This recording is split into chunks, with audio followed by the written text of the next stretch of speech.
과학과 더 가까워지는 시간, 금요일은 과학터치. 안녕하세요, 장효주입니다. 금요일의 과학터치, 오늘도 유익한 강연 실시간으로 함께 할 텐데요.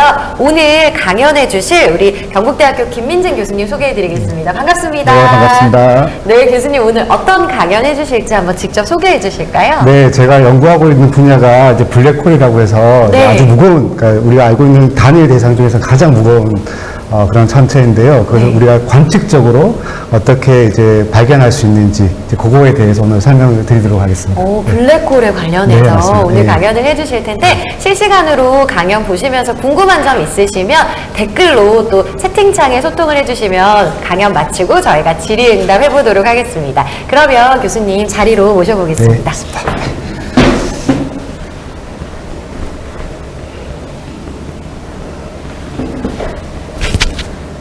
네, 저희 그럼 강연 시작하도록 하겠습니다. 오늘 제가 말씀드릴 것은 우주에 있는 이제 우리가 흔히 얘기하는 거대 질량 블랙홀, 아주 무거운 블랙홀이 있는데요. 그거를 우리가 관측적으로 어떻게 찾아왔는지에 대해서 말씀을 드리도록 하겠습니다. 지금 요 뒤에 배경이 잘 보이시는지 모르겠는데 이 배경이 지금 보고 계신 배경이 이제 칠레에서 찍은 이제 이미지입니다. 보시면 이제 은하수가 이렇게 보이고요. 그다음 밑에 보면 이렇게 마젤란 성운이라고 하는 이런 이제 성운들이 보입니다. 이 성운이 이제 우리가 남반구에서 보게 되면 정말 이렇게 구름처럼 정말 예쁘게 보이거든요. 특히 날씨가 아주 좋을 때 보게 되면. 그래서 제가 사실은 가장 좋아하는 이미지이고, 그리고 제가 대학원을 다닐 때 가장 많이 썼던 망원경이 여기 밑에 있는 마젤란 망원경이라고 해서 칠레에서 아주 좋은 망원경 중에 하나인데요. 그래서 이 그림을 제가 너무 좋아해서 이제 여러분들한테 소개를 시켜드리면서 제 강의를 시작하도록 하겠습니다. 저는 경북대학교 지구시스템과학부의 천문대기과학 전공에서 이제 근무하고 있는 김민진이라고 합니다. 자, 오늘 말씀드릴 내용은 간단히 좀 소개를 시켜드리면 아마 이제 거대 질량 블랙홀에 대해서 처음 들어보시는 분들이 많으실 거기 때문에 그거에 대해서 먼저 소개를 좀 드리고요. 그 다음에 두 번째로 그럼 실제로 이런 블랙홀들을 어떻게 찾아왔는지, 특히 이제 최근에 2020년에 노벨 물리학상이 이렇게 거대 질량 블랙홀을 관측적으로 찾은 분들한테 이제 돌아가게 되었거든요. 그래서 그거를 중심으로 해서 제가 오늘 한 40분 동안 여러분들한테 소개를 좀 시켜드리도록 하겠습니다. 자, 지금 여러분 이제 보고 계시는 이제 그래프가 조금 어려워 보일 수도 있지만 생각보다 아주 간단한 그래프입니다. 지금 보시면 그 가로로 보이는 것이 여기 보이시는 게 이제 블랙홀의 질량입니다. 그래서 지금 이렇게 우리 흔히 쓰는 로그 스케일이라서 지금 왼쪽에 한 이 정도가 우리가 보통 이제 천문학에서는 태양 질량으로 이제 단위를 많이 쓰게 되는데요. 태양 질량의 한 10배 정도 되는 그 정도 이제라고 보시면 될 것 같고, 그 다음에 오른쪽으로 쭉 가시면 여기 6하고 10이 적혀 있는데, 이제 여기는 뭐냐면 블랙홀의 무게가 태양 질량의 한 100만 배, 그리고 많게는 태양 질량의 한 100억 배 정도 되는 그런 블랙홀들을 이제 뜻하게 됩니다. 그래서 지금 여기서 보이는 이 그래프가 뜻하는 바는 뭐냐면 우리가 현재 관측적으로 알고 있는 블랙홀들의 분포를 이제 나타내게 되는 거고요. 보시면 아주 이제 흥미로운 걸 여러분 보실 수가 있을 겁니다. 보시면 왼쪽에 그러니까 태양 질량이 한 10배 정도보다 낮아 보이는 것들, 그거에 이제 블랙홀들이 모여 있는 걸 이제 보실 수 있고, 근데 그거보다 이제 한참 오른쪽으로 가시게 되면 태양 질량이 이제 100만 배부터 10억 배, 100억 배 정도 사이에 있는 이런 아주 무거운 블랙홀들을 보실 수가 있을 거예요. 그래서 우리가 우주에서 알고 있는 블랙홀들은 크게 두 가지로 이제 나뉘게 되고요. 그래서 왼쪽에 있는 걸 우리가 흔히 이제 별이 죽어서 생기는 블랙홀이라고 해서 별 질량 블랙홀이라고 얘기를 하고, 그거 말고 아주 무거운 블랙홀이 있어요. 우리가 그거는 이제 거대 질량 블랙홀이라고 얘기를 하고, 이 거대 질량 블랙홀은 태양 질량의 한 100만 배에서 100억 배 사이에 되는 정말 엄청나게 무거워요. 우리가 단일 천체로서는 가장 무거운 그런 것들이라고 보시면 될 것 같습니다. 그래서 제가 오늘 말씀드릴 내용은 이 별 질량 블랙홀이 아니고 이 거대 질량 블랙홀에 대해서 여러분들한테 설명을 좀 드리도록 하겠습니다. 자, 거대 질량 블랙홀은 제가 앞에서 말씀드렸지만 질량으로, 그러니까 무게로 따지게 되면 태양도 엄청 무거운데 여러분 잘 아시겠지만 태양보다 100만 배, 그리고 태양보다 100억 배, 엄청나게 무거운 블랙홀을 우리가 지칭을 하게 되고, 그럼 과연 이 블랙홀들은 어디에 있을까? 근데 생각보다 아주 간단합니다. 이런 무거운 블랙홀들은 모두 다 은하 중심에 있어요. 그러니까 은하라고 하면 별들이 뭐 적어도 뭐 수십 쪽에, 많게는 이제 수백 쪽에까지 모여 있는 그런 엄청나게 많은 별들이 모여 있는 걸 우리가 은하라고 얘기를 하는데, 그 은하 중심에만 아주 흥미롭게도 이제 위치를 하고 있는 겁니다. 그래서 이 거대질량 블랙홀은 은하 중심에만 위치하고 있기 때문에 우리가 비교적 찾기가 비교적 쉬운, 용이한 측면이 있고요. 그리고 대부분의 거대질량 블랙홀은 우리가 있는지 없는지 모릅니다. 왜냐하면 블랙홀은 그 자체로 빛을 전혀 내지 않기 때문에 우리가 정말 자세히 보지 않는 이상 이게 있는지 없는지 볼 수가 없고요. 그래서 사실은 그래서 우리가 옛날부터 예측은 했지만 실제로 블랙홀이 존재하는지 없는지 그거에 대해서는 이제 아주 옛날부터 이제 사람들이 의문을 가지고 있었던 겁니다. 그다음에 마지막으로 이렇게 무거운 블랙홀이, 그러니까 태양의 100만 배에서 100억 배 되는 이런 무거운 블랙홀이 사실 어떻게 만들어졌는지, 그리고 어떻게 진화해왔는지에 대해서는 아직 명확하게 알려진 바가 없기 때문에 이 부분은 역시 매우 이제 흥미로운 연구거리가 되게 되고, 저도 사실 요 네 번째 요거에 대해서 연구를 많이 수행을 하고 있지만 오늘은 이제 시간 관계상 제가 연구하는 부분은 이제 따로 설명을 드리지는 않겠습니다. 자, 그래서 지금 이제 여러분 보고 계시는 이제 요 이미지가 우리가 흔히 얘기하는 은하라고 하는 겁니다. 자, 은하라고 하면 앞에서 설명드렸지만 우리 태양 같은 그 별들이 작게는 뭐 수백만 개, 많게는 수백 조 개까지 엄청나게 많이 모여 있는 것을 우리가 은하라고 얘기를 하게 됩니다. 태양이 많이 모여 있는 것. 그래서 지금 왼쪽에 보이시는 게 우리가 이제 흔히 가장 그래도 이제 많이 알려져 있다고 생각되는 안드로메다 은하, 줄여서 M31이라고 하는 은하고요. 이 은하 중심에는 태양 질량의 대략 1억 배 정도 되는 정말 무거운 거대질량 블랙홀이 이제 위치를 하고 있습니다. 이 그림에서는 전혀 보이지가 않고요. 이걸 알려면 정말 우리가 중심을 자세히 봐야지만 블랙홀이 있다는 걸 이제 우리가 인지를 할 수 있습니다. 근데 반면에 이제 오른쪽은 이제 우리가 흔히 얘기하는 이제 작은, 아주 왼쪽에 비해서 아주 크기가 작은 은하라고 우리가 보통 지칭을 하게 되고, 이것도 이제 우리랑 아주 가까이 있는 M33이라고 하는 은하입니다. 근데 이 은하는 이제 아주 특이한 점이 있는데, 우리가 특히 이제 블랙홀 측면에서 매우 특이한 점이 있는데, 우리가 제가 앞에 드릴 때 무거운 은하 중심에서 항상 이제 거대질량 블랙홀이 있다라고 설명을 드렸는데, 이 M33의 경우에는 아주 흥미롭게도 아직까지 블랙홀이 발견이 되지 않은 그런 아주 대표적인 은하입니다. 그래서 우리가 아직 관측 기술이 안 돼서 발견이 안 된 건지, 아니면 실제로 블랙홀이 없는 건지는 아직 명확하지는 않습니다. 그래서 하지만 적어도 현재까지는 여기는 이제 이 은하는 거대질량 블랙홀이 없는 은하. 그 이유는 크기가 매우 작은 은하이기 때문에 거대질량 블랙홀이 없는 은하라고 이렇게 알려져 있습니다. 자, 그 다음에 하나만 더 설명을 좀 드리고 싶은데요. 우리가 일반적으로 이제 블랙홀은 조용히 있습니다. 특히 거대질량 블랙홀은 가만히 있어요. 그냥 거기에 조용히 가만히 있고 있는지 없는지도 아무도 모르고, 왜냐하면 빛을 전혀 안 내기 때문에. 그러니까 예를 들어서 태양 같은 경우는 빛을 내기 때문에 우리가 이제 태양이 멀리 있으면 우리가 망원경을 관측을 하면 저기 별이 있다 이렇게 우리가 얘기를 할 수 있는데, 블랙홀은 안타깝게도 빛을 전혀 안 내기 때문에 우리가 관측을 직접적으로 하기가 거의 불가능합니다. 그래서 대부분의 은하에서는 블랙홀이 조용히 있기 때문에 관측을 하기가 매우 힘들어져요. 근데 이제 아주 특별한 은하들, 우리가 흔히 활동성 은하라고 보통 많이 부르게 되는데, 그 은하의 경우에는 블랙홀 주위로 이렇게 가스들이 이렇게 들어가게 돼요. 혹은 이제 별이 들어가는 경우도 있습니다. 아주 흔하진 않지만. 그래서 별이나 가스가 들어가게 되면 블랙홀 주위에 우리가 흔히 얘기하는 이런 강차 원반이라고 하는 아주 얇고 뜨거운 원반을 이제 만들게 돼요. 근데 거기가 이제 워낙 뜨겁기 때문에 밀도가 매우 높고, 그래서 거기서 매우 강한 빛들이 나오게 됩니다. 우리 흔히 얘기하는 자외선이나 X선 같이 매우 높은 에너지를, 온도가 높기 때문에 그렇습니다. 그래서 그런 에너지를 내뿜게 되기 때문에 우리가 그런 강차 원반이 생기는 그런 조건에 있는 블랙홀은 우리가 직접적이진 않지만 적어도 간접적으로 저기에 블랙홀이 있다라고 얘기를 할 수 있어요. 그래서 여러분 지금 오른쪽에 보이시는 이 그림이 우리한테 가까이 있는 매우 무거운 은하라고, 흔히 M87이라고 하는 아주 유명한 은하인데요. 여기 잘 보시면 이 중심에서 빛이 이렇게 아주 이상한 형태로 밖으로 이렇게 뿜어져 나오는 거를, 아주 얇은 이제 마치 이제 빨대를 통해서 뿜어져 나오는 것처럼 빛이 나오는 걸 여러분 보실 수 있는데요. 바로 요게 어디서 나오느냐면 제가 앞에 설명드린 블랙홀 주위에 이제 가스가 들어가면서 강차 원반이 생기고, 그와 동시에 이제 강차 원반의 수직한 방향으로 이제 강한 전자들이 매우 빠르게 이제 밖으로 나오게 됩니다. 그래서 거기서 어떤 게 나오냐, 이렇게 강한 이제 빛이 나오게 되게 되고요. 그래서 그걸 우리가 또 통해서 여기에 뭔가 블랙홀이 강하게 활동을 하고 있구나라는 걸 간접적으로 알 수가 있고, 우리가 흔히 이런 것들을 Z라고 이렇게 부르게 되게 됩니다. 그래서 일반적인 은하는 왼쪽에처럼 조용히 있어요. 그래서 블랙홀이 있는지 없는지 모르고, 근데 가끔 이제 특별한 은하들은 이제 블랙홀이 활동을 해서 이제 오른쪽처럼 이제 보이게 되는 겁니다. 자, 그래서 제가 앞에도 여러 번 설명드렸지만, 이제 블랙홀은 그 자체로 빛을 내지 않기 때문에 태양 같은 일반적인 별과 달리, 그래서 우리가 옛날부터 이제 이걸 관측하기 매우 힘들어 했어요. 그래서 이제 여러 가지 사람들이 이제 방법을 강구해냈죠. 그래서 이제 크게 이제 한 두세 가지 방법이 일단 이렇게 알려져 있습니다. 첫 번째는 뭐냐면, 조용히 있는 블랙홀. 대표적인 게 우리 은하입니다. 우리가 태양이 속해 있는 우리 은하도 블랙홀이 아주 무거운 블랙홀이 있는데, 거기 아주 조용히 블랙홀이 있거든요. 아무런 빛을 내지 않고. 자, 그럼 그런 경우 우리가 블랙홀이 있는지 없는지 어떻게 아느냐? 바로 블랙홀 자체를 직접 볼 수는 없고요. 블랙홀 주위를 떠돌고 있는, 회전하고 있는 별이나 가스의 운동을 통해서 우리가 거기 블랙홀이 있다라는 걸 알 수가 있습니다.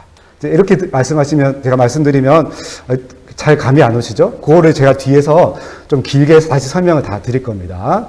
근데 또 두 번째는 뭐냐면, 제가 앞에 설명드린 대로 블랙홀 주위에 이제 가스가 이제 들어오게 되면 강차원반이 생기고 거기서 아주 강한 에너지가 나오게 되는데, 그 강한 에너지를 우리가 관측을 해서 저기에 블랙홀이 있다라고 이제 우리가 또 이제 간접적으로 역시 블랙홀을 찾는 방법이 있습니다.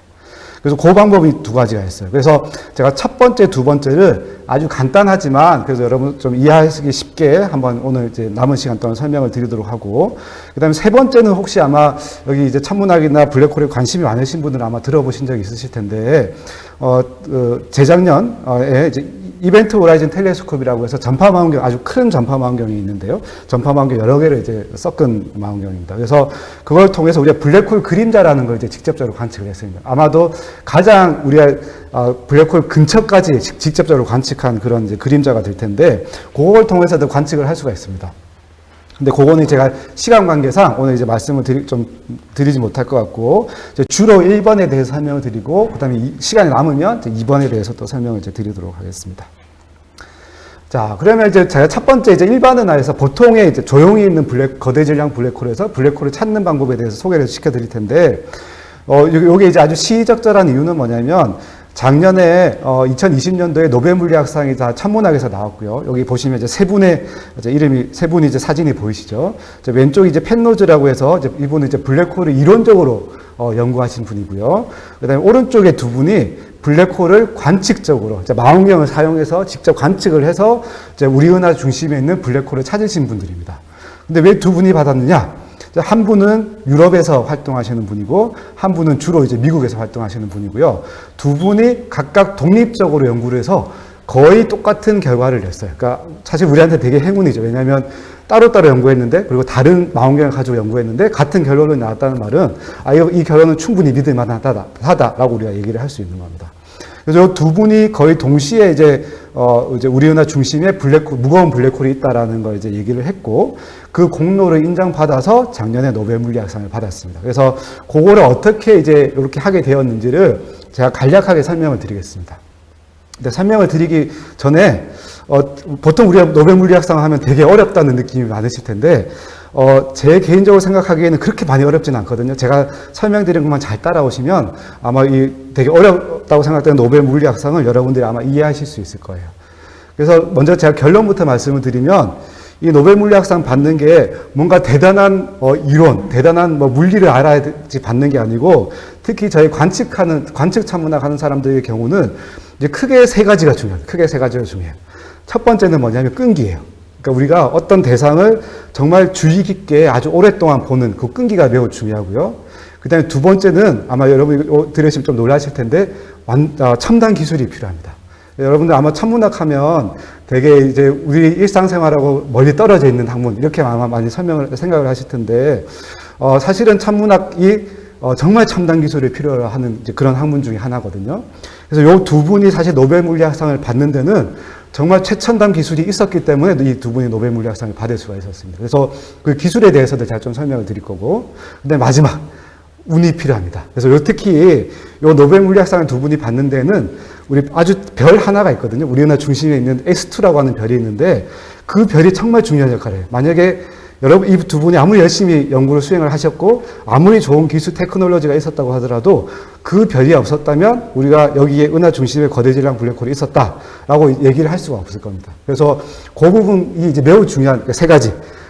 끈기, 그 다음에 테크놀로지, 그 다음에 요 세 가지가 절묘하게 떨어져서 이 두 분이 아주 대단한 발견을 하게 되셨고요. 그걸 바탕으로 노벨 물리학상을 이제 받게 되었습니다. 생각보다는, 네, 아주 여기 어려운 물리는 전혀 없습니다. 자, 그래서 한번 제가 시작을 해볼게요. 자, 지금 여러분들께서 지금 보고 계신 왼쪽에 있는 그림이 우리 은하의 가상의 모습이에요. 그러니까 사실 우리 은하가 어떻게 생겼는지 직접 볼 수는 없습니다. 왜냐하면 우리는 우리 은하 안에 있기 때문에. 그래서 지금 여러분 보고 계신 거는 우리가 태양이 포함되어 있는 지구도 당연히 여기 포함되어 있고요. 포함되어 있는 은하를 위에서 이렇게 내려다본 일종의 가상의 모습이 되게 되는 거고, 지금 보시면 태양은 여기 아래쪽에 있어요. 그러니까 은하 중심에서 꽤 많이 떨어져 있고요. 그래서 우리가 태양에서 이 은하 중심을 이렇게 관측을 이제 여기가 이제 은하 중심이 이렇게 되게 되는 겁니다. 은하 중심이 되게 되고요. 그러면 우리가 태양에서 이제 은하 중심을 보고 싶어요. 자, 보고 싶으면 하늘에서 어디를 보면 되냐? 바로 우리가 흔히 얘기하는 궁수자리. 사실 저는 이제 주전자라고 더 표현을 많이 해요. 마치 여러분 보시면 이제 왼쪽이 손잡이이고 오른쪽이 이제 물이 나오는 부분이고 이제 위쪽이 뚜껑 같죠. 그러니까 저는 사실 이게 남반구에서 훨씬 잘 보이는 별자리인데 별자리 볼 때 이렇게 주전자를 먼저 찾습니다. 궁수자리 찾을 때. 그래서 어쨌든 여기 궁수자리의 끄트머리에 있는 우리가 흔히 사지테리우스 A 스타라고 하는 요 지역이 있어요. 바로 이 지역이 뭐냐면 은하의 중심입니다. 은하의 중심. 우리는 태양에 있으니까 태양에서 이제 은하 중심을 보려면 이쪽 방향을 보면 이제 우리가 은하 중심을 아주 명확하게 볼 수 있어요. 근데 안타깝게도 우리나라에서 보이긴 하는데 여름에 아주 날씨가 좋을 때 그리고 아주 고도가 낮은 곳에서 여러분 태양 중심을 볼 수 있고, 정말 제대로 보고 싶으면 이제 남반구에 가시면 훨씬 더, 혹은 하와이에 가시면 훨씬 더 태양 중심을 잘 볼 수 있습니다. 자, 어쨌든, 그래서 태양 중심을 이제 사람들이 관측을 하기 시작한 거예요. 근데 이게 그냥 단순히 관측한다고 이제 문제가 끝나는 게 아니에요. 자, 뭐냐면, 이제, 요거를 이제 이해하시려면, 우리가 분해능이라는 걸 이해를 하시면 매우 좋습니다. 자, 분해능이, 뭐냐면, 별게 아니에요. 여러분, 이제, 왼쪽 보시면 많이 보시던 그림이죠. 이게 어떤 거죠? 우리가 이제 안경점 같은 데 가면, 시력 검사하는 그 그림이잖아요. 그래서 우리가 시력이 좋다. 이게 뜻하는 바가 뭐죠? 시력이 좋다는 거는 멀리 있는 이제 물체를 아주 작은 것까지 잘 분해해서 볼 수 있는. 그래서 우리가 보통 이렇게 한눈을 가리고 숫자를 이렇게 내려가게 되면서 점점 숫자가 작아지면서 그 숫자를 우리가 읽을 수 읽느냐 없느냐에 따라서 이제 시력을 결정하게 되는데 똑같습니다. 이제 분해능이라는 게 우리가 멀리 있는 천체나 혹은 물질을 얼마나 작게까지 분해할 수 있느냐. 이게 바로 우리가 흔히 얘기하는 분해능이에요. 그래서 사람의 눈의 분해능은 대충 우리가 1각분이라고 그래요. 아주 대략적인 숫자인데 사람마다 다 다르고 그렇습니다. 그럼 이 1각분은 결국 어떤 거냐면 우리로부터 1km 떨어져 있는 어떤 게 있어요. 어떤 물질이 있으면 그걸 우리가 얼마까지 분해할 수 있냐? 30cm 자아 크기만큼만 우리가 분해를 할 수 있는 거예요. 그거보다 이제 그 자가 작아지면 우리 눈에는 이제 그거는 이제 더 이상 분해를 할 수가 없게 되는 겁니다. 그게 이제 일반적으로 사람의 눈이 가지고 있는 분해능이에요. 그럼 우리가 당연히 망원경을 쓰는 이유는 뭐겠어요? 당연히 그거보다 훨씬 좋은 분해능으로 이제 천체를 매우 자세하게 보고 싶어서 이제 망원경을 쓰게 돼요. 그래서 망원경의 이론적 분해능은 어떻게 되냐면, 특히 이제 큰 망원경의 경우에는 대략 한 0.1 각초가 됩니다. 0.1 각초라고 하면 되게 이게 무슨 개념인지 잘 모르시겠죠. 그래서 역시 또 똑같이 사람의 눈하고 제가 한번 비교를 해볼게요. 그래서 어떤 물체가 1km 우리로부터 떨어져 있는 게 있어요. 그러면 이 망원경으로 보게 되면 어떻게 되냐면 0.05cm짜리를 우리 망원경에는 분해를 할 수가 있는 겁니다. 근데 사람은 30cm 겨우 분해했어요. 그래서 이 두 개를 비교해 보시면 분해능에서 엄청난 차이가 있다는 걸 아마 쉽게 이제 보실 수가 있을 거예요. 그래서 지금 주로 우리가 이제 망원경으로 보게 되면 별을 보는 거니까 이 별이 얼마나 가까이 있는 걸 우리가 실제로 분해할 수 있느냐, 요걸 우리가 분해능이라고 이제 망원경의 분해능이라고 얘기를 합니다. 자, 근데 여기에 이제 하나의 이제 맹점이 있습니다. 뭐냐면 우리가 망원경의 이론적인 분해능이라고 하면 뭐냐면 우리가 물리라는 걸 이제 계산했을 때 우리가 흔히 이제 회절 한계라고 하는데 이걸 뜻을 아실 필요는 전혀 없습니다. 그래서 우리가 물리적인 계산을 했을 때 망원경이 가지는 분해능은 0.1 각초예요. 근데 이제 이게 이만큼 안 나옵니다. 그러니까 우리가 실제로 관측을 하게 되면 그 이유가 뭐냐면 바로 지구 대기에 대한 효과 때문에, 지구 대기 때문입니다. 그래서 여기 왼쪽에 보이시면 여기 위에 별이 있죠. 그리고 밑에 우리가 관측을 하는 겁니다. 근데 우리는 항상 이제 지구 대기 밑에 있으니까 우리가 이제 위성 망원경을 쓰지 않는 이상은 그러면 밑에 있으니까 어떤 일이 벌어지냐면 지구 대기가 한 층만 있는 게 아니고 지구 대기가 이제 여러 층으로 이제 이루어져 있고 근데 그 대기의 여러 층이 어떻게 되냐면 한쪽으로 같이 움직이는 게 아니고 하나는 이쪽으로 움직이고 하나는 이쪽으로 움직이고 또 다른 층은 이쪽으로 움직이고 그래서 다른 속도로 이제 다른 방향으로 움직이게 돼요. 그런데 그렇게 되면 이제 문제는 어떻게 되냐면 요 지구 대기를 지날 때마다 별에서 들어오는 빛이 굴절이 됩니다. 굴절이 되는데 지구 대기가 다 각기 다른 방향으로 움직이게 되니까 어떻게 되냐면 실제로 우리가 이 별을 관측했을 때 그 별의 위치가 하늘상에서 계속해서 움직이는 거예요. 왜냐하면 지구 대기가 계속해서 움직이기 때문에. 그래서 여러분 그걸 이제 훨씬 이해하기 쉽게 그림 오른쪽 동영상을 보시면 이게 실제 별의 이미지예요. 근데 별의 이미지를 우리가 빠른 속도로 계속해서 별이 어떻게 보이는지를 보는 겁니다. 그럼 보시면 별이 어떻게 돼요? 한 점이 위치하고 있는 게 아니고요. 여러 군데를 계속해서 조금씩 움직이고 있어요. 근데 움직이는 것 뿐만 아니라 어떻게 되냐면 별의 상이 하나로만 보이는 게 아니고 지구 대기의 효과 때문에 좀 아주 퍼져서 보이고 혹은 아주 이제 심하게 하면 여러 개의 별로 이렇게 보이게 되는 겁니다. 그래서 이런 효과 때문에 지구 대기에 의한 효과 때문에 어떻게 되냐면 망원경의 분해능이 원래 가지고 있던 분해능보다 훨씬 나빠지게 되는 거예요. 훨씬. 수십 배, 많게는 수십 배까지 많이 나빠지게 되어 있습니다. 자, 그래서 우리가 큰 망원경, 정말 좋은 망원경, 예를 들어서 이제 특히 이제 여기 이제 노벨 물리학상 받으시는 분들은 망원경 어떤 망원경 쓰냐면 망원경 거울의 크기라고 하면 이제 이렇게 크기가 되는데 거울의 끝에서 끝까지 크기가 한 8m짜리를 써요. 8m 혹은 10m짜리. 그럼 제 키가 이제 1m 80인데 저 같은 사람이 적어도 대여섯 명이 누운 그런 정말 엄청난 크기의 거울을 써서 망원경을 지었는데요. 그런데 그걸 가지고 우리가 분해능을 아주 높게 만들 수 있는데 안타깝게도 지구 대기한 효과 때문에 그 망원경에 가지고 있는 그 능력을 완전히 쓰지를 못하게 되는 겁니다. 그러니까 너무 안타깝죠.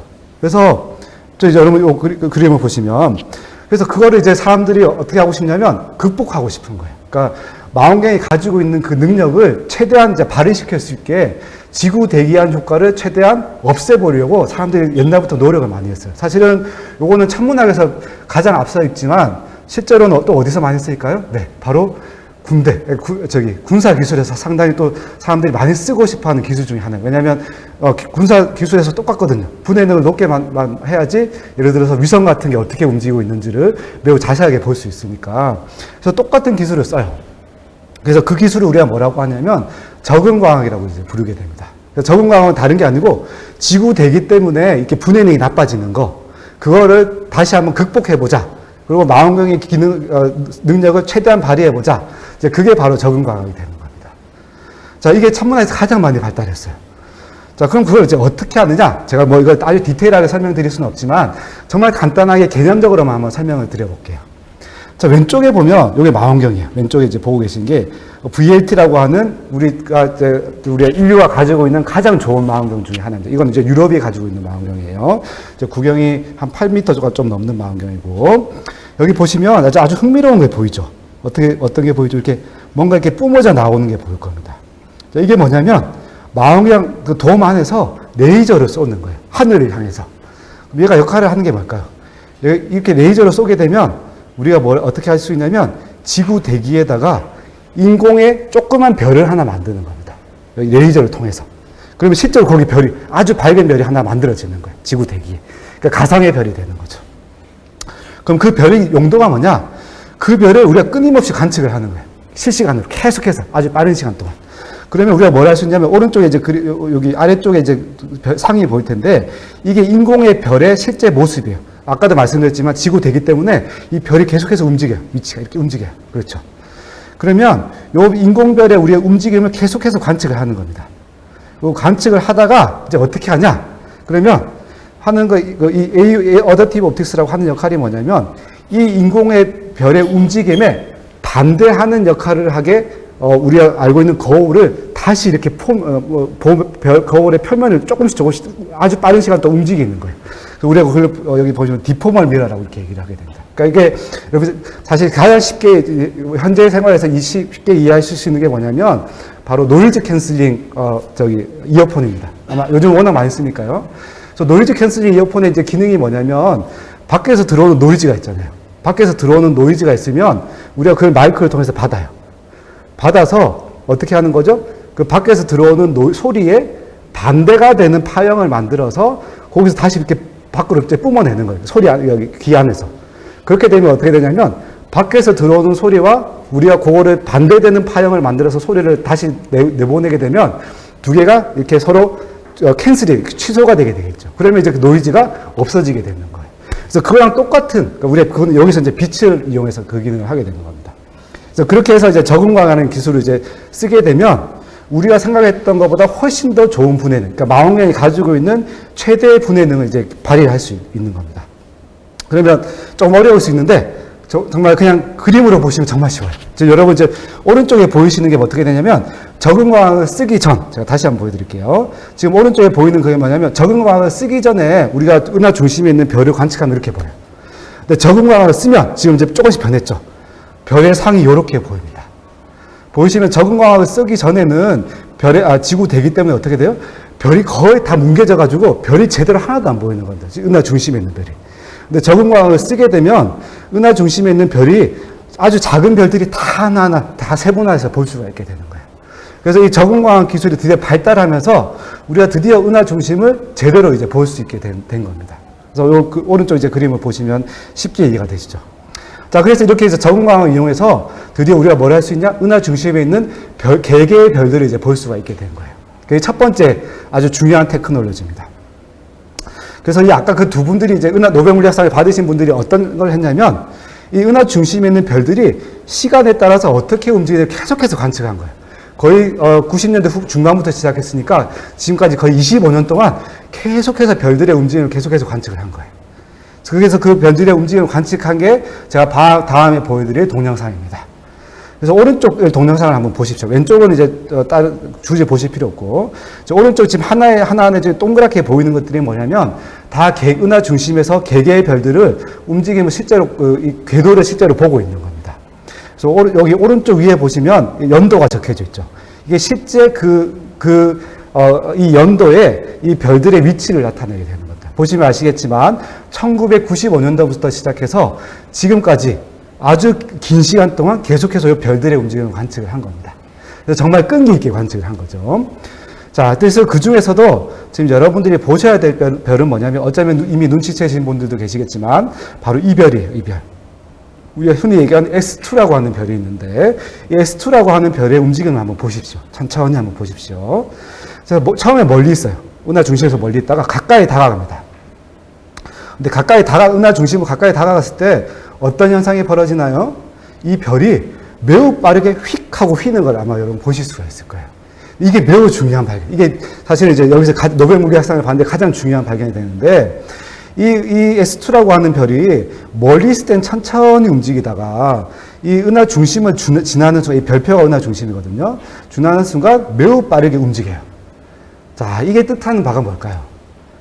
이 은하 중심에 이 별을 매우 강하게 그러니까 끌어들이고 있는 뭔가 매우 무거운 뭔가가 있다는 이제 얘기를 이 그래프가 이 동영상이 우리에게 해주는 겁니다. 자, 그러면 여기서 우리가 아주 간단한 계산을 할 수 있어요. 여러분, 이 계산이 뭔지 정확하게 아실 필요 없습니다. 자, 그래서 방금 제가 말씀드린 S2라고 하는 별이 이 노란색이에요, 노란색.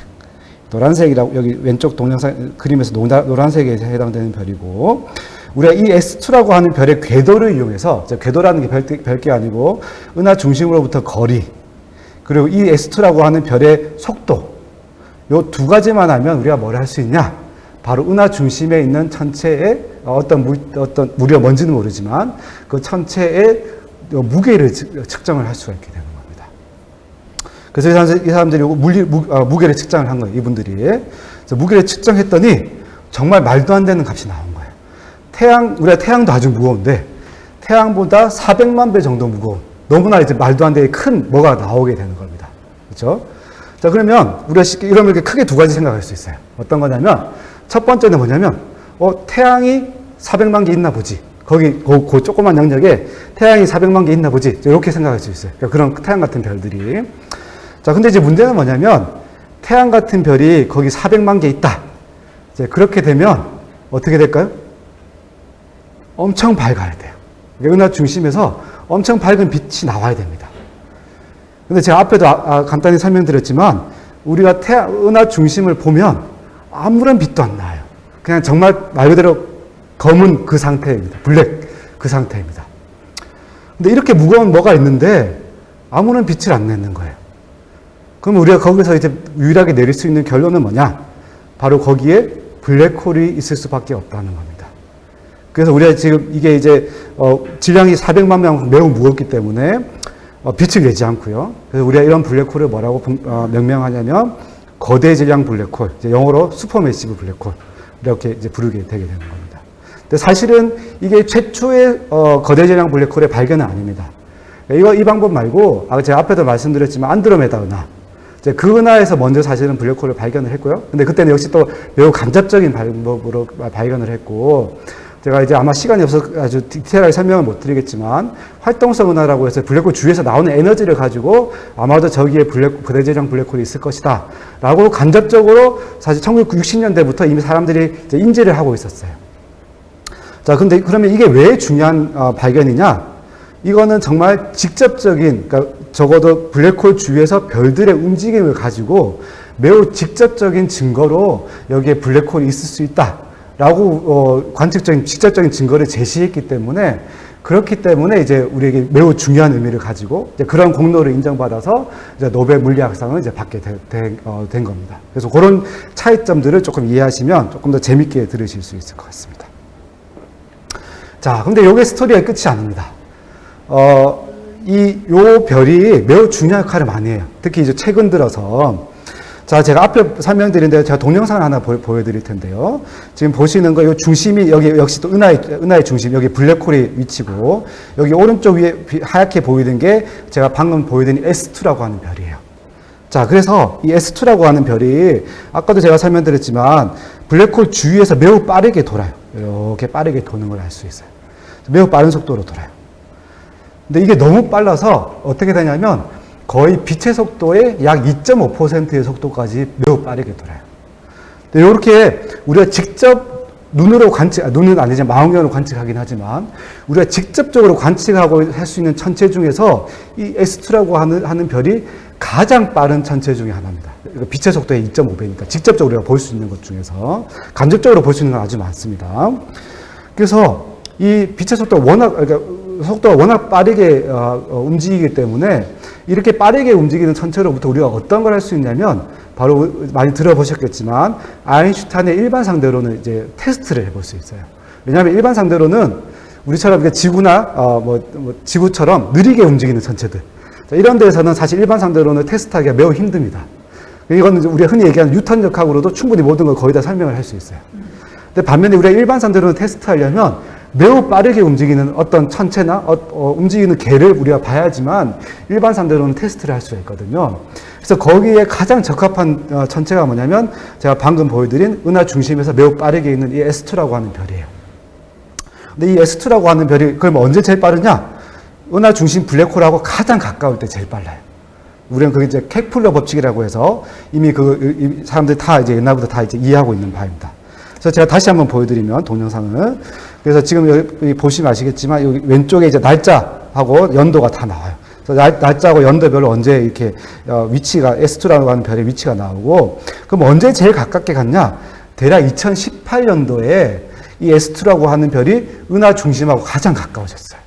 그 말을 다시 얘기하면 제가 다시 앞에 설명드렸지만 S2라고 하는 별이 2018년도에 가장 빠르게 움직이고 있었다는 겁니다. 그래서 그 2018년도 그 순간을 이용해서 사람들이 뭘 했냐면 일반 상대로는 테스트를 한 거예요. 근데 그 일반 상대로 테스트한 거 제가 너무 디테일하게 설명드리면 여러분 머리도 아프고 아마 시간도 되게 제약되어 있기 때문에 제가 그걸 다 설명드리지는 않을 거고, 그냥 간단하게만 이제 개념적으로 설명드리면 어떻게 되냐면 이 S2라고 하는 어떤 개가 거의 빛의 속도에 가깝게 매우 빠르게 가게 되면, 특히 우리로부터 멀어지게 되면 그 개의 속도가 실제보다 훨씬 더 우리가 볼 때 빠르게 느껴져요. 그 개의 속도가. 그래서 그걸 보여주는 게 오른쪽 이제 요 위에 있는 요 부분입니다.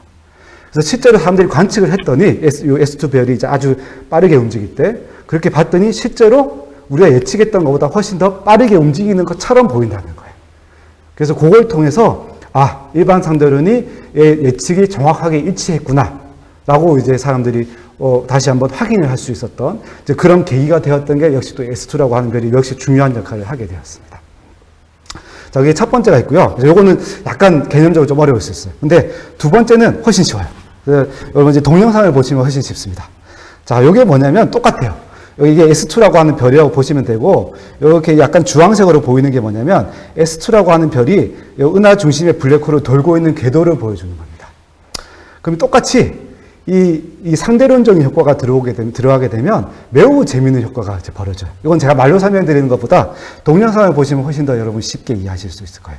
한번 동영상을 제가 보여드리겠습니다. 그래서 S2라고 하는 별이 블랙홀에 지날 때마다 어떤 일이 벌어지는지 한번 보십시오. 아주 재미있는 일이 벌어져. 벌써 아마 눈치채신 분들도 있으실 거예요. 어떻게 돼요?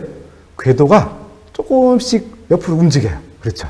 궤도가 은하 중심을 지날 때마다 조금씩 이렇게 틀어지게 돼요. 원래 자기가 가지고 있던 궤도보다 조금씩 틀어지게 되고, 그럼 얘가 이 S2라고 하는 별이 요걸 계속해서 반복하다 보면 어떻게 되냐면, 하늘에 어떤 모양을 만드냐면, 꽃 모양을 만드는 거예요. 요걸 계속해서 하다 보면. 그래서 우리가 흔히 얘기해서 이제 상대론적인 효과 때문에 이런 꽃 모양을 만들 수 있다. 이렇게 이제 많이 얘기를 하게 됩니다.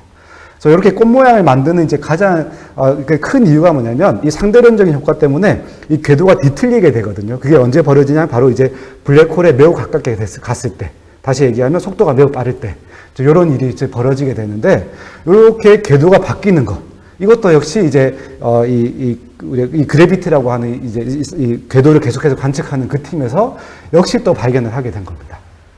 그래서 S2라고 하는 별이 역시 또 이 상대론적인 효과를 검증하는데 다시 한번 이제 매우 중요한 역할을 하게 된 거예요. 그래서 우리한테는 정말 좋은, 정말 감사한 존재인데, 또 제가 마지막으로 다시 말씀드리지만, 만약 이 S2라고 하는 별이 없었다면 우리가 이런 중요한 결과들, 그리고 이런 흥미로운 이제 결과들을 이제 볼 수가 없었던 겁니다. 그래서 역시 운도 매우 중요하다. 우리가 과학을 하는 데 있어서 그 면을 다시 한번 제가 또 강조를 한번 해드리고 싶습니다. 자, 그리고 제가 시간이 조금 약간 남아서 이제 하나만 마지막으로 간단하게만 이제 설명을 이제 드리도록 할게요. 자, 그래서 다시 시간 조금 거꾸로 이제 돌아가게 되면 우리가 1960년대로 제가 한번 시간 돌려볼게요. 정말 옛날로 돌아가게 되는 겁니다. 자, 이때 이제 특히 1950년대 말, 1960년대 초, 요때가 어떤 시기냐면, 2차 세계대전이 끝났을 시점이에요. 그럼 2차 세계대전 동안 가장, 여러 가지, 기술이 발전하게 되었지만, 가장 비약적으로 발전하게, 분야가 뭐냐면, 여러분 잘 알고 계신 레이더 기술입니다. 왜냐하면 레이더가 있어야지, 예를 들어서 잠수함이라든가, 혹은 적의 비행기라든가, 그것들이 어디에 있는지를 정확하게 탐지를 할 수 있고, 그래서 우리가 빠르게 이제 대처를 할 수가 있는 거잖아요. 그 레이더 기술이 전쟁 동안 매우 빠르게 이제, 발달이 되었는데, 정말 아이러니하게도, 이제 그 기술이 천문학의 발전에 매우 중요한 또 역할을 하게 되는 겁니다. 그래서 여러분 지금 보고 계시는 망원경이, 우리가 흔히 얘기해서, 우리가 천문학에서는 전파 망원경이라고 하는데, 그냥 일반적으로는 다 이게 레이더, 혹은 우리가 방송 같은 데서는 전파 송수신기, 우리가 많이 부르게 되죠. 똑같은 기능을 하는 겁니다. 그래서 그 기술이 발달이 되면서 천문학에서도 이 전파 망원경을 이용해서 하늘의 천체를 발견하는 기술이 매우 비약적으로 발전하게 되고, 그래서 1950년대, 60년대에 이 기술들이 발전을 함에 따라서 사람들이 이런 큰 망원경들이, 전파 망원경들이 이제 만들기 시작한 거예요. 그때 마침. 그래서 영국, 호주, 미국 이런 데서 이런 망원경들을 만들어서 이제 처음에 이제 어떤 걸 하냐면, 그냥 하늘을 찍은 거예요. 그냥 뭐가 찍힐지 모르니까 하늘을 그냥 계속해서 찍은 겁니다. 근데 찍다 보니까 매우 흥미로운 천체를 발견한 겁니다. 그래서 오른쪽이 이제 전파 이미지인데, 제가 지금 전파를 얘기하고 있으니까 뭔지는 모르겠지만 아주 전파를 세게 내는 어떤 천체가 막 보이는 거예요. 근데 우리가 일반적으로 옛날에 알고 있던 그러니까 일반적으로 알고 있는 전파를 내는 그런 천체가 아니고, 이거는 정말 이상한 곳에서 전파에서 아주 강한 빛이 나오게 되는 거예요. 그래서 이게 도대체 뭐지? 하고, 이제 자세히 그러니까 우리가 흔히 눈으로 볼 수 있는 가시광에서 이거를 본 겁니다. 그래서 봤더니 그냥 별이 있는 거예요. 별이라고 하면 그냥 점으로 보이는. 별이 있는 거예요. 근데 보니까 아주 푸른 별이 있어요. 푸른 별. 그냥 일반적인 별도 아니고 매우 푸른 별이 있는 거예요. 근데 이게 그럼 왜 특이하냐? 우리가 이제 일반적으로 상식은 뭐냐? 그냥 일반적인 태양과 같은 별은 전파를 이렇게 강하게 내지 않아요. 절대. 일반적인 조용한 별들은. 근데 왜 이 별만 이렇게 유독 강한 빛을 낼까? 그래서 이게 한동안 되게 미스터리였어요. 이게 도대체 정체는 무엇인가? 이렇게 강한 전파를 내는. 그래서 미스터리에다가 그러다가 이제 마틴 슈미트라는 사람이 사실 별거 없어요. 이 사람이 한 게 뭐냐? 분광 관측을 한 거예요. 그러니까 우리가 흔히 얘기해서 분광광시라고 하면 우리가 프리즘, 그러니까 태양빛을 프리즘으로 하게 되면 이제 빛이 이렇게 퍼져서 보이잖아요. 빛이 퍼진다는 건 뭐냐면 빛의 색깔에 따라서 이제 어떤 빛의 양이 보이는지 우리가 그걸 이제 분광, 말 그대로 분광이라고 하게 되는데 그래서 빛의 색깔 혹은 빛의 파장에 따라서 어떤 세기를 나타내는지를 보는 게 이제 우리가 흔히 얘기하는 분광입니다. 그래서 프리즘을 통해서 보는 거랑 똑같은 거예요. 태양은 빛을 프리즘을 통해서 보는 거랑. 그래서 별게 아니고 그냥 그걸 한 거예요. 마침 그때 이제 마틴 슈미트라고 하는 사람이 우리 그 당시에 가장 큰 망원경을 쓸 수가 있었어요. 팔로마라는 하는 5m 망원경을 이제 쓸 수 있었기 때문에 그 망원경을 가지고 분광 관측을 한 겁니다. 사실 남들도 할 수 있었어요. 그 당시 똑같이. 그래서 분광 관측을 했더니 오른쪽 그림과 같은 이제 그런 분광 자료를 얻은 거예요. 근데 여러분들은 당연히 이제 천문학에 관심이 없으신, 그러니까 아주 프로로 하시지 않는 분들은 이게 무슨 의미를 가지는지 전혀 모르실 겁니다. 너무나 당연하다. 자, 그래서 이런 자료를 얻었어요. 근데 이 자료 이제 가장 이제 특별한 점, 사실 여러 가지 측면에서 매우 특별한데, 그 당시에 정말 그러니까 그 당시 지식으로는 전혀 이해되지 않는 분광 자료를 얻은 거예요. 근데 이거를 이제 무엇보다 제일 이제 제가 그냥 시간이 없으니까 결과만 좀 말씀드리면 이 분광 자료를 통해서 얻은 게 뭐냐? 바로 이거예요. 이 천체가 우리로부터 정말 말도 안 되게 빠르게 멀어지고 있는 거예요. 정말 말도 안 되게. 거의 빛의 속도의 15% 정도 되는 속도로 매우 빠르게 우리로부터 떨어지고 있는 겁니다. 근데 다행히 그 당시에 이 사람들 우리가 천문학자들 이해하고 있는 바는 허블의 법칙은 이해하고 있었어요. 자, 허블의 법칙은 뭐냐? 우리로부터 멀리 떨어져 있는 천체일수록 우리로부터 더 빠르게 멀어지고 있다는 게 허블의 법칙이에요. 한마디로 후퇴 속도가 멀리 있는 천체일수록 더 빠르게 이제 후퇴 속도가 커진다는 겁니다. 그러면 이 천체가 우리로부터 이렇게 빠르게 멀어진다. 자, 이 말은 뭐냐면 허블의 법칙을 그대로 가져오게 되면 이 천체가 우리로부터 엄청나게 멀리 떨어져 있다는 거예요. 이 천체가 그 당시에 발견된 천체 중에서 가장 멀리 떨어져 있는 천체예요. 그래서 그때 오케이, 그럼 그것까지는 이해할 수 있어요. 그래서 일단 첫 번째, 얘는 별이 아닌 거예요. 그렇죠? 그래서 멀리 떨어져 있는 거 오케이, 뭐 거기까지 이해할 수 있어요. 근데 지금 두 번째로 이제 이해하기 힘든 게 뭐냐면 이 천체가 매우 밝아요. 근데 밝은데 매우 멀리 떨어져 있다는 거예요. 그게 뜻하는 바는 뭐냐? 이 천체가 원래 가지고 있는 밝기, 매우 멀리 떨어져 있기 때문에 태양은 우리랑 가깝기 때문에 매우 밝아 보이는 건데 태양을 아주 멀리 떨어져 버리게 되면 당연히 우리한테 매우 어둡게 보이겠죠. 그렇죠. 근데 이 천체는 매우 멀리 떨어져 있음에도 불구하고 매우 밝게 보여요. 그 말은 뭐냐면 이 천체는 그 자체로 엄청나게 밝다는 걸 이제 의미를 하게 되는 겁니다. 그래서 이 사람들이 계산을 해봤어요.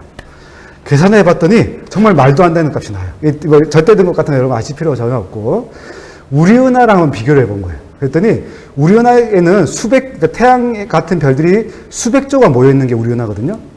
근데 그 태양 같은 별이 수백 조가 모여 있는 것보다 100배가 더 밝은 겁니다. 이 조그만 천체 하나가 마치 별처럼 보이는 게. 이게 너무 놀라운 일이어서 그 당시에 발견을 하고. 그럼 도대체 이걸 어떻게 설명하냐? 가장 쉬운 방법은 그러면 별이 수천 조, 그거보다 더 많게 있겠지 라고 아마 설명할 수 있겠지만 근데 너무 작아요. 그렇게 되면 별이 그렇게 많이 모였으면 커 보여야 되는데 전혀 그렇지도 않은 거예요. 그래서 이게 처음에 완전히 미스테리로 남은 겁니다. 그럼 이런 정도의 에너지를 낼 수 있는 거는 뭐가 있냐? 향후에 사람들이 생각해 보니 유일하게 하나뿐인 겁니다. 바로 블랙홀입니다. 그것도 이제 뭐냐면 거대 질량 블랙홀이에요. 그래서 1960년대에 이 활동성은 우리가 흔히 얘기해서 줄여서 퀘이사라고 보통 얘기를 하게 됐는데 이 퀘이사라는 걸 최초로 발견을 하게 되고 근데 그의 에너지가 너무나 엄청나게 크기 때문에 일반적인 별로는 설명할 수 없는 너무나 큰 에너지를 가지기 때문에 이걸 낼 수 있는 거는 거대 질량 블랙홀밖에 없다 라고 하는 게 60년대 혹은 70년대 초에 사람들이 다 이미 생각을 했어요. 하지만 이때까지만 해도 이게 이렇다 100% 관측적으로 여기에 블랙홀이 있다라고 얘기할 증거는 아직까지 없었기 때문에 여전히 이때까지만 해도 일종의 가설로 남아있게 되었고 하지만 그 이후에 제가 앞에 설명드린 것처럼 우리나라 중심에서 거의 직접적인 증거로 거대 질량 블랙홀을 발견하면서부터 혹은 허블 망원경이 이제 올라가면서부터 이런 거대 질량 블랙홀 연구가 이제 매우 활발하게 이제 진행이 되었고, 그래서 현재는 우리가 이런 거대 질량 블랙홀에 대해서 옛날보다 훨씬 많이 이해를 하고 있어요. 하지만 여전히 이 거대 질량 블랙홀에 대해서 풀리지 않은 수수께끼는 여전히 매우 많이 남아 있고, 그래서 앞으로 연구할 분야가 이제 무궁무진하게 많은, 특히 이론적으로나 혹은 관측적으로나 무궁무진하게 많은 그런 분야라고 이제 생각을 하시면 될 것 같습니다. 자, 시간이 조금 오버했는데, 제가 사실 보통 천문학 같은 거 강연 가면 되게 많은 분들이 이제 잘 모르시고, 근데 하지만 호기심은 사실은 어릴 때부터 많이 가지시고, 그리고 제가 제일 많이 듣는 얘기가 제가 어릴 때 별 보는 거 되게 좋아했는데 살다 보니 못하게 됐어, 이런 얘기 되게 많이 듣는데, 그래서 천문학 보통 제가 하면서 많이 소개시켜드린 이제 글이 하나 있는데요. 이게 진리의 발견이라는 책에서 아주 좋은 책인데, 거기에 나오는 이제 문구 중에 하나입니다. 마리아 리첼이라고 하는 여성 천문학자, 정말 초반 이제 천문학 마침 이제 태동할 그 시기에 거의 이제 유일한 여성 천문학자였는데요. 이제 그분이 하신 말씀이 있습니다. 그래서 천문학을 안 하시더라도 혹시 이제 어릴 때 천문학 꿈을 가지셨던 분들은 이런 문구를 잘 이제 기억하시면서 천문학에 대해서 계속해서 이제 좀 관심을 가져주시면 좀 좋을 것 같아서 제가 늘 소개하는 문구를 좀 소개시켜 드리면서 제 강연을 마치도록 하겠습니다. 네, 들어주셔서 감사합니다.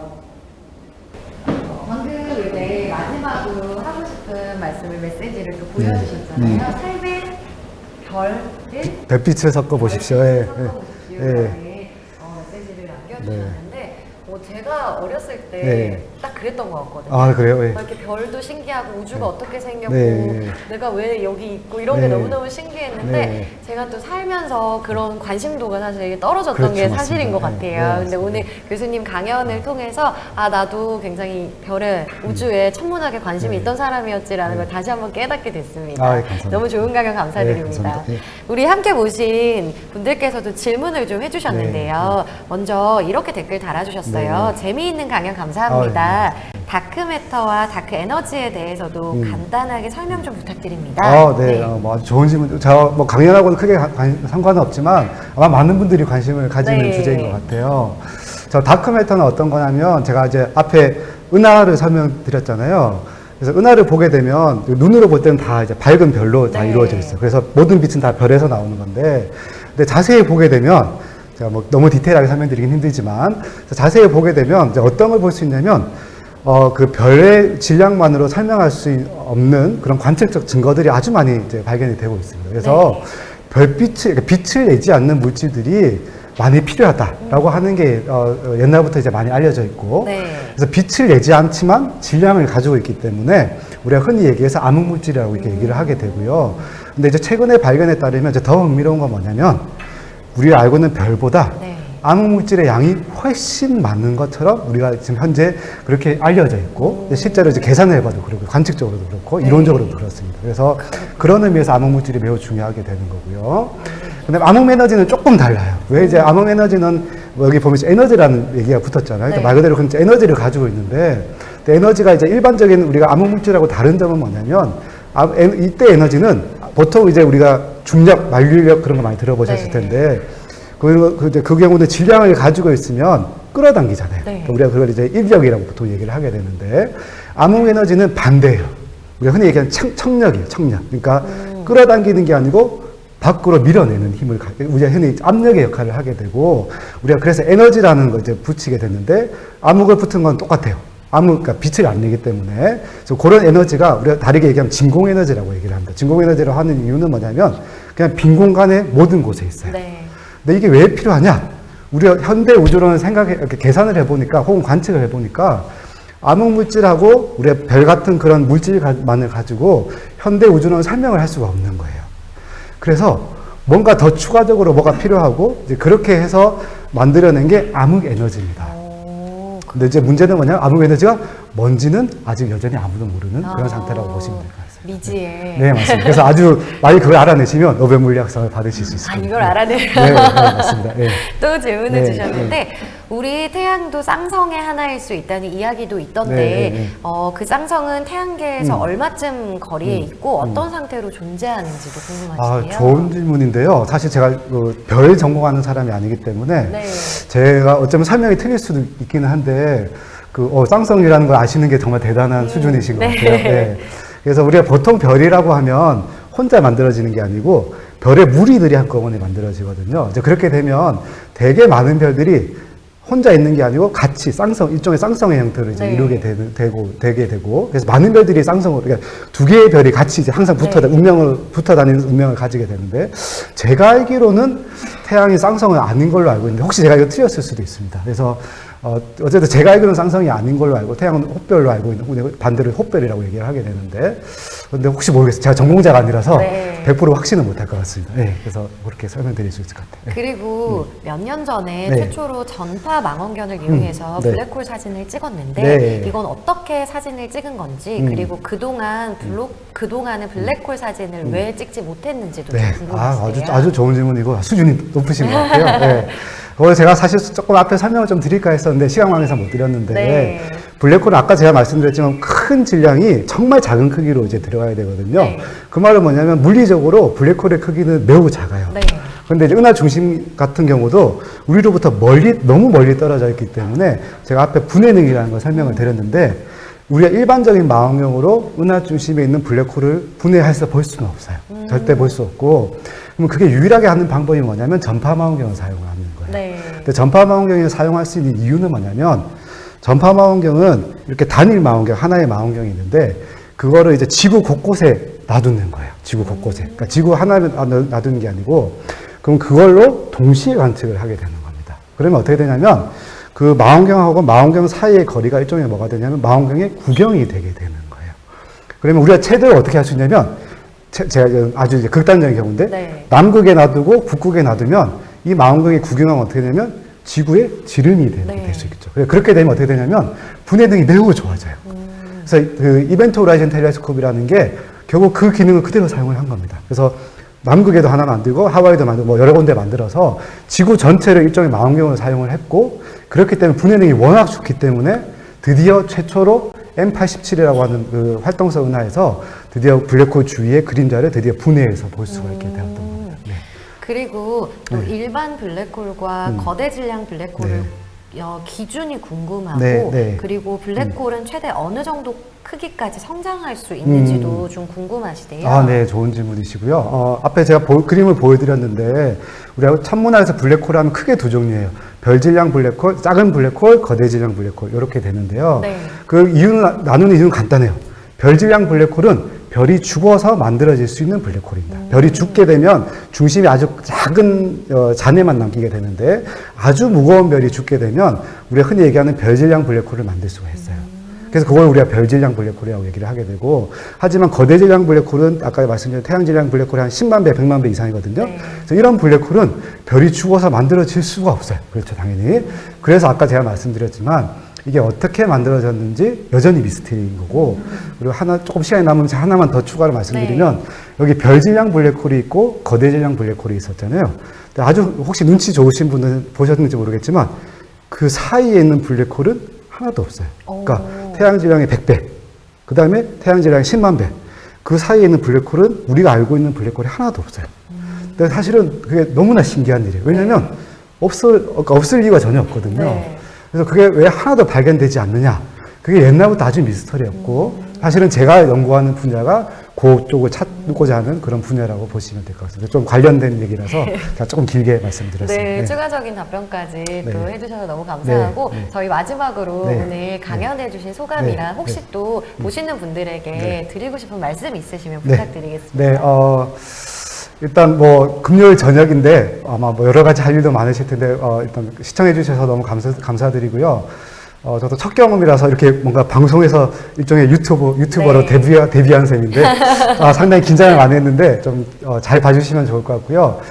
제가 말씀드린 내용은 아까 끝에 다 한 것 같아요. 그리고 특히 이제 천문학 같은 분야는 아주 사람들이 관심은 되게 많지만 뭐 되게 편견도 되게 많은 분야인 것 같아요. 근데 저 같은 사람이 잘 하고 있는 그런 분야고, 앞에 제가 설명드린 대로 우리가 이제 큰 그림을 생각하다 보면 좀 작은 근심들이 좀 이렇게 덜어질 때가 가끔씩 있거든요. 네. 그래서 그런 측면에서 천문학에 대해서 좀 많은 관심을 가져주시면 감사할 것 같다는 말씀 드리면서 마치도록 하겠습니다. 네, 그러면 정말 유익한 강연 들려주신 우리 교수님께 다시 한번 박수 보내드리도록 네, 하고요. 감사합니다. 네. 저희 금요일의 과학터치 2021년 강연은 오늘로 마지막입니다. 그동안 유튜브 라이브를 통해서 실시간으로 질문도 해주시고 함께 강연 참여해주신 모든 분들께 다시 한번 감사하다는 말씀 전해드리고요. 2021년에 진행됐던 모든 강연은 유튜브 대구 경북 여성과학기술인회에 들어오시면 다시 한번 또 보실 수가 있고 이 강연 너무 재밌는데 라는 강연 있으시면 지인분들에게 공유하기를 통해서 또 공유를 해주시면 정말 좋겠습니다. 아까 교수님께서 마지막에 들려주셨던 말씀을 인용해서 저도 마지막 인사를 드릴까 하는데요.